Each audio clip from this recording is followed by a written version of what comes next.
they certainly have geometric meanings. So I look at them from the purely algebraic point of view because that's the point of view that I can use for computations. They certainly have meanings coming from topology.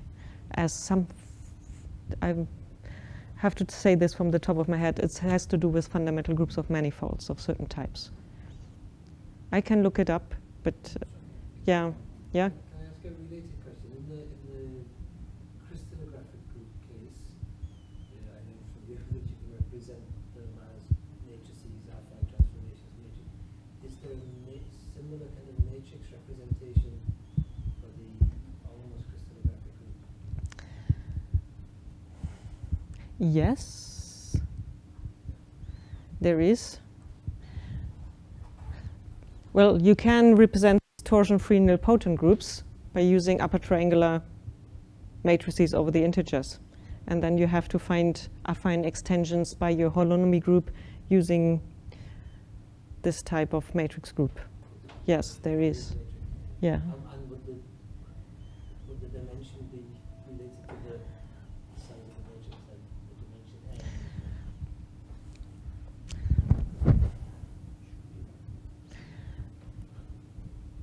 A? I know, but after it's a question for after. Yeah. It's all the things that I've done 20 years ago. How much do you remember? Things that you have done 20 years ago. So there are matrix representations. The dimension question is not quite so easy to settle, I think. I wouldn't rush off to say it has to be the rank of the group or the dimension of the group. Let's look it up before I say too much here. Are there any more questions? Yes? How many Almost-Bieberbach are there in comparison to the normal crystallographic groups? Is it a few more? Is it tons more? Yet another good question. I have to look it up. Okay. Sorry. All right. Or you look it up while you sit at the computer. Look into the ACLib package and see what it tells you.